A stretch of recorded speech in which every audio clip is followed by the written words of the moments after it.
Good morning all of you. पिछले video में जो हम बताए थे उसमें क्या पढ़ाए थे उसमें कि कम्प्लीमेंट ऑफ सेट से पहले है आपको यूनियन ऑफ टू सेट पढ़ने के लिए, उसके बाद इंटरसेक्शन ऑफ टू सेट है, डिसजॉइंट सेट है, उसके बाद डिफरेंस ऑफ टू सेट है। ये सारा चीज़ हम पिछले वीडियो में बता दिए हैं।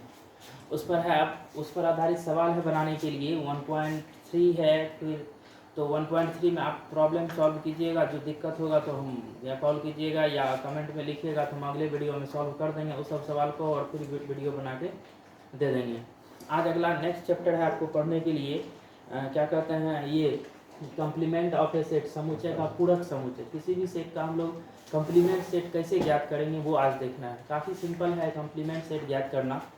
जो किसी भी सेट का कम्प्लीमेंट सेट ज्ञात करेंगे तो उसको यू में से हम लोग माइनस कर देंगे। यू होता है यूनिवर्सल सेट। यूनिवर्सल सेट को हम लोग यू या एस से डिनोट करते हैं, जिसको हम लोग समष्टीय समुच्चय भी बोलते हैं। और वो सबसे बड़ा समुच्चय होता है, उसका डिफिनेशन भी बता दिए हैं। तो देखिए कम्प्लीमेंट सेट होता क्या है। देखे हैं किसी सेट ए का जो कम्प्लीमेंट सेट होता है वो ए डैश या ए पर पावर सी, ए डैश या ए पर पावर सी दोनों कम्प्लीमेंट सेट को सिंबॉलिक रूप में लिखा जाता है। उन सभी एलिमेंट्स का सेट होता है जो यू में रहता है परंतु ए में नहीं रहता है। ए का कम्प्लीमेंट ज्ञात करेंगे तो यू में रहेगा लेकिन ए में नहीं रहेगा। बी का कम्प्लीमेंट ज्ञात करेंगे तो यू में रहेगा लेकिन बी में नहीं रहेगा। ए का पूरक समुच्चय कहलाता है। ए का पूरक समुच्चय मतलब ए का पूरक समुच्चय हो जाएगा ए डैश, और ए डैश का मतलब होगा यू माइनस ए। उसको यूनिवर्सल सेट में से माइनस कर देना है। किसी भी सेट का कम्प्लीमेंट सेट कहेगा उसको सीधा यूनिवर्सल सेट में से क्या करना है, माइनस कर देना है। सेट ए के कम्प्लीमेंट सेट को ए डैश या ए टू दी पावर सी द्वारा निरूपित किया जाता है। सी फोर कम्प्लीमेंट होता है। यहाँ पर सी फोर क्या होता है, कम्प्लीमेंट। ए डैश या ए पर पावर सी दोनों में से किसी एक के माध्यम से इसको निरूपित किया जाता है। अर्थात x belongs to A dash या ए पर पावर सी। इसका मतलब हुआ x एक एलिमेंट है किसका, ए डैश या ए पर पावर सी का। तो x ए डैश या ए पर पावर सी में है तो वह x u में होगा लेकिन a में नहीं होगा। वही लिखे हैं x u में होगा, x belongs to u and x does not belongs to a। इसका मतलब x a में नहीं है। अगर ए डैश में है तो वह ए में नहीं होगा, अगर ए में है तो वह ए डैश में नहीं होगा। ऐसे अल्टरनेटिंग याद रखिए। Venn diagram of A dash, तो ए डैश का मतलब होता है यू माइनस ए। आपको बताया है यू का जो वेन डायग्राम होता है वो एक आयताकार होता है, रेक्टेंगुलर होता है। तो यू का वेन डायग्राम देख लीजिए, ये आयताकार है। उसमें से ए क्या है, एक सेट है, तो सेट का वेन डायग्राम होता है सर्कुलर, वृत्ताकार। तो उसमें से माइनस करना है तो ए को क्या करना है, यू तो सबसे बड़ा सेट होता है, ए छोटा होगा उससे, तो यू के अंदर ए होगा और ए को माइनस करना है। तो ए को आप यहाँ से काट के निकाल दीजिए तो ये खोखला हो जाएगा। खोखला हो जाएगा तो जो रेस्ट पार्ट बचेगा वही ना होगा ए डैश। इसलिए बोले हैं ये तो निकल गया है टोटल ये, तो जो ए डैश में होगा वह ए में नहीं होगा, क्योंकि ए तो निकल गया है आपका। जो ए में होगा वह ए डैश में नहीं होगा। तो ये है आपका कम्प्लीमेंट सेट। अब इसका प्रॉपर्टीज है, या इस पर एक एग्जांपल देते हैं। यू में कुछ एलिमेंट रहेगा, ए में एलिमेंट रहेगा, कहेगा ए का कम्प्लीमेंट सेट ज्ञात कीजिए, सीधा उसको यू में से माइनस कर देना है। अब माइनस कैसे करना है वो बताया है पिछले वीडियो में, जिसमें डिसजॉइंट सेट बताए थे। तो उसमें बताए हैं जो डिफरेंस ऑफ टू सेट, दो समुच्चय का अंतर कैसे ज्ञात करते हैं। ए में से बी को घटाना है या बी में से सी को घटाना है, तो वो सब सारा बताया हुआ है। अब देखिए इसमें हम इसका प्रॉपर्टीज देखेंगे, एक एक प्रॉपर्टीज इसमें है।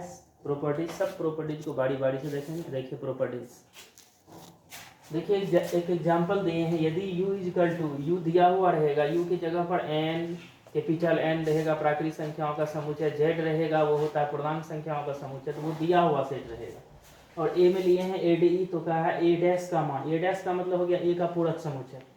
तो जिसका पूरक समुच्चय ज्ञात करते हैं उसको u में से क्या करते हैं, माइनस करते हैं। तो a dash equal to u minus A, या a पर पावर c भी रहेगा तो b होगा u माइनस ए। जिसका कम्प्लीमेंट निकालना है उसको u में से माइनस कर दीजिए। तो u का वैल्यू है ABCDEF माइनस ए का वैल्यू क्या है ADE। तो इसमें से ये एलिमेंट माइनस होगा मतलब घटेगा। तो देखिए A, D और E जब माइनस होगा तो क्या बचेगा, BCF। देख लीजिए BCF अभी तुरंत पढ़ा है। जो A में होता है वह A डैश में नहीं होता है। तो A में है ADE, क्या भी A डैश में है, नहीं है। जो A डैश में है वह A में नहीं होगा। देखिए BCF है तो इसमें है, दोनों अल्टरनेटिंग होता है। जो ए में होगा वह ए डैश में नहीं होगा, जो ए डैश में होगा वह ए में नहीं होगा, लेकिन रहेगा कहाँ, यू में। यही कारण है जो कोई सेट और उसके कॉम्प्लीमेंट सेट का जब यूनियन लेते हैं तो वो यू के बराबर होता है, यूनिवर्सल सेट। ये एक प्रॉपर्टीज हो रहा है। कोई सेट और उसी सेट का कॉम्प्लीमेंट सेट का जो यूनियन होता है वो क्या होता है, यू, यूनिवर्सल सेट। और दोनों का जब इंटरसेक्शन लीजिएगा तो क्या मिलेगा, फाई, एम्प्टी सेट। कोई पूछेगा बी यूनियन बी डैश तो क्या होगा, U. C union C dash तो U. D union D dash तो क्या होगा, यू। लेकिन अगर उसमें इंटरसेक्शन डाल देगा तो क्या होगा, फाई। तो याद रखिएगा, कोई सेट और उसी का कॉम्प्लीमेंट सेट का जो यूनियन होता है वो यू के बराबर होता है, और उसका जो इंटरसेक्शन होगा वो क्या होगा, फाई। और एक प्रॉपर्टीज है, और प्रॉपर्टीज को देखेंगे, इसको देखिए। इसका तीसरा प्रॉपर्टी है, जो किसी भी सेट का डबल कॉम्प्लीमेंट जो है उसी सेट के बराबर होता है। जैसे ए का डबल कॉम्प्लीमेंट ए होगा, बी का डबल कॉम्प्लीमेंट बी होगा, सी का डबल कॉम्प्लीमेंट सी होगा। याद रखिएगा, किसी भी सेट का डबल कॉम्प्लीमेंट उस सेट के क्या होता है, इक्वल होता है। तो ए डैश अभी तुरंत एग्जांपल से देखे हैं, ए डैश का वैल्यू है बी सी एफ। तो उसका फिर एक कॉम्प्लीमेंट लेना है, तो जिसका कॉम्प्लीमेंट लेते हैं उसको यू में से माइनस करते हैं, तो ए कॉम्प्लीमेंट फिर कॉम्प्लीमेंट है, तो इसका कॉम्प्लीमेंट है, तो ये ना घटेगा यू में से, इसलिए लिखे हैं यू माइनस एक डैश। जिसका कॉम्प्लीमेंट उसको माइनस कीजिए, जिसका कॉम्प्लीमेंट है इसलिए यू में से ये माइनस हो गया। यू का वैल्यू है A B C D E F, और ए कॉम्प्लीमेंट का वैल्यू है बी सी एफ। तो देख लीजिए बी सी एफ। अब इसमें से बी सी एफ माइनस हो जाएगा तो बचेगा ए डी और ई। देख लीजिए ए डी ई, और यह ए डी ई ए के इक्वल है, इसलिए ये हो गया ए डैश का होल डैश, किसके इक्वल, ए के। तो किसी भी सेट का डबल कॉम्प्लीमेंट जो होता है वो उस सेट के क्या होता है, इक्वल होता है। अगला प्रॉपर्टी है, जो यूनिवर्सल सेट का जो कॉम्प्लीमेंट सेट होता है वो फाइव होता है, U dash equal to five, U dash equal to five, empty set. तो यू डैश का मतलब हो गया जिसका कॉम्प्लीमेंट लेते हैं उसको यू में से माइनस करते हैं, तो U dash equal to U minus U. तो यू का वैल्यू है A B C D E F minus A B C D. इसमें से टोटल एलिमेंट ये माइनस हो जाएगा तो बचेगा केवल ये, कुछ नहीं एलिमेंट बचेगा। इसका मतलब बिल्कुल खाली, इसको बोलेंगे हम लोग फाइव, एम्प्टी सेट। तो याद रखिएगा, जो यूनिवर्सल सेट का जो कॉम्प्लीमेंट सेट होता है वो क्या होता है, फाइव होता है। वो क्या होता है, फाइव। और प्रॉपर्टीज है फिर देखेंगे। है ये फाइव डैश इक्वल टू होता है यू, मतलब किसी भी एम्प्टी सेट का जो कॉम्प्लीमेंट सेट लीजिएगा तो वो यूनिवर्सल सेट होगा। Five dash equal to U, five dash को लिखेंगे यू माइनस फाइव। फाइव का मतलब होता है उसमें एक भी एलिमेंट नहीं है, तो यू में से एक भी एलिमेंट नहीं घटेगा तो यू ही बचेगा। यू का एलिमेंट है A B C D E F minus ये एम्प्टी सेट, इसमें एक भी एलिमेंट है ही नहीं, तो टोटल एलिमेंट में से ये कुछ नहीं घटेगा तो वही बचेगा ना, A B C D F, और वो किसके इक्वल है, यू के इक्वल है। तो फाइव डैश इक्वल टू ये। टोटल प्रॉपर्टीज काफ़ी इंपॉर्टेंट है, 11th का जब एग्जाम दीजिएगा तो उसमें पूछेगा। अब है अगला properties, A minus B equal to A intersection B dash. देख लीजिए माइनस बी है तो माइनस बदलता है इंटरसेक्शन में, तो जैसे ही इंटरसेक्शन में बदलेगा बी बदल जाएगा बी डैश में। जैसे बी माइनस सी रहेगा तो बी इंटरसेक्शन सी डैश, सी माइनस डी रहेगा तो सी इंटरसेक्शन डी डैश, याद रखिएगा। अब इसको प्रूफ किए हैं तो इसमें माने हैं, इसमें ज्ञात करेंगे फिर सबसेट होगा, फिर इसमें मानेंगे, इसमें ज्ञात करेंगे तो सबसेट होगा। जैसे इसमें एक एलिमेंट माने हैं x belongs to a minus B, आपको पढ़ाए हैं डिफरेंस ऑफ टू सेट्स का मतलब कोई एलिमेंट अगर a माइनस बी में होता है तो वह a में होगा लेकिन b में नहीं होगा। यहाँ देखिए डायग्राम से स्पष्ट है, ये a है और ये क्या है, b है। तो ये जो क्रॉस का चिन्ह देख रहे हैं ये a माइनस बी, क्योंकि a माइनस बी का मतलब है a में होगा लेकिन b में नहीं होगा। तो क्रॉस वाला जो पार्ट देख रहे हैं वही है a माइनस बी। तो कोई एलिमेंट अगर a माइनस बी में है तो वह a में होगा लेकिन b में नहीं होगा। तो x अगर a माइनस बी में है तो x a में होगा लेकिन x b में नहीं होगा। अभी तुरंत कंप्लीमेंट सेट पढ़े हैं, x b में नहीं है लेकिन b डैश में तो होगा। कंप्लीमेंट सेट का जो डिफिनेशन होता है, x अगर b में नहीं है तो वह b डैश में होगा, अगर b डैश में नहीं है तो b में होगा, उल्टा होता है। तो x b में नहीं है b डैश में है, इसका मतलब x a में है और वही x b डैश में है, इसका मतलब दोनों के इंटरसेक्शन में अवश्य होगा। तो एंड हटेगा, इंटरसेक्शन आएगा। तो x a माइनस बी का एलिमेंट था और वही element a intersection b dash का हो गया। तो इस तरह से जो एलिमेंट a माइनस बी में था वो a इंटरसेक्शन b डैश में है, इसका मतलब ये a माइनस बी सबसेट हो गया a इंटरसेक्शन b डैश का। अगर और इसको लॉन्ग में बनाना चाहते हैं तो उल्टा इस यहाँ से मानेंगे और फिर इस तरह से यहाँ ज्ञात करेंगे। तो इस चिन्ह का मतलब होता है उसी को इस तरह से लिख दिए हैं, इसका मतलब नीचे से भी आप ऊपर तक प्रूफ कर सकते हैं इस तरह से। तो जैसे ही ये चिन्ह देंगे जिसका मतलब a माइनस बी बराबर क्या हो जाएगा, a इंटरसेक्शन b डैश। तो ये था आपका प्रॉपर्टी। फिर अगला प्रॉपर्टी है डिमॉर्गन्स लॉ। दो डिमॉर्गन्स लॉ होता है, एक होता है यूनियन पर और एक होता है इंटरसेक्शन पर। तो देखिए आप डिमॉर्गन्स लॉ क्या है उसको बताइए।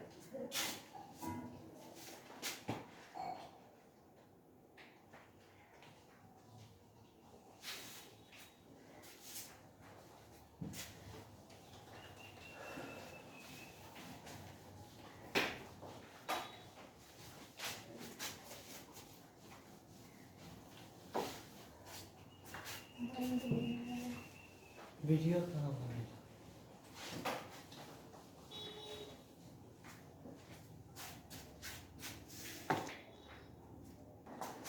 ये है डिमॉर्गन्स लॉ, दुई मॉर्गन का नियम। दुई मॉर्गन एक वैज्ञानिक था, मैथमेटिशियन था, उन्होंने प्रॉपर्टीज दिया है, एक यूनियन पर और दूसरा इंटरसेक्शन पर। तो यूनियन पर जो प्रॉपर्टी दिया है, ए यूनियन बी का जो कॉम्प्लीमेंट होता है ए डैश इंटरसेक्शन बी डैश होता है। मतलब यूनियन रहेगा तो प्रॉपर्टीज में इंटरसेक्शन हो जाएगा, और जब इंटरसेक्शन रहेगा तो प्रॉपर्टीज में क्या होगा, यूनियन, और दोनों सेट पर कॉम्प्लीमेंट लग जाएगा।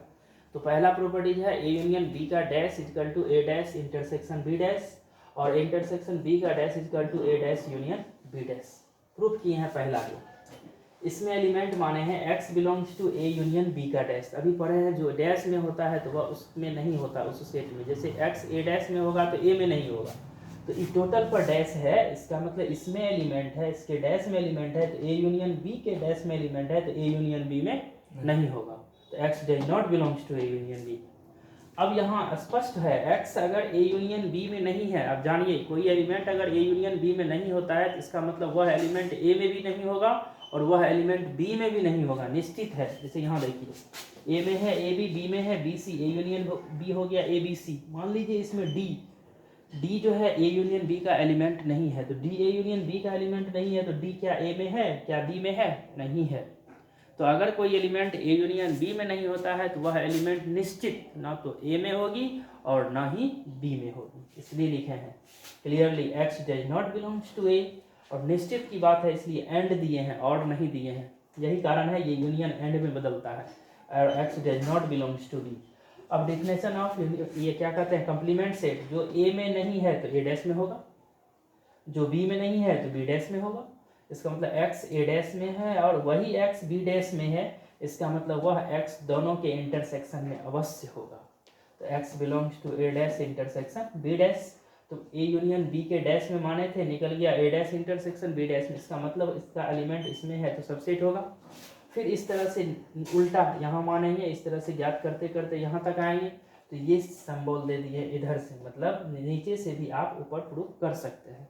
तो जब इस तरह की बात होती है, इस चिन्ह का प्रयोग कर लेते हैं, तो इसका मतलब ए यूनियन बी का जो डैश है वो बराबर हो गया A dash intersection B dash का।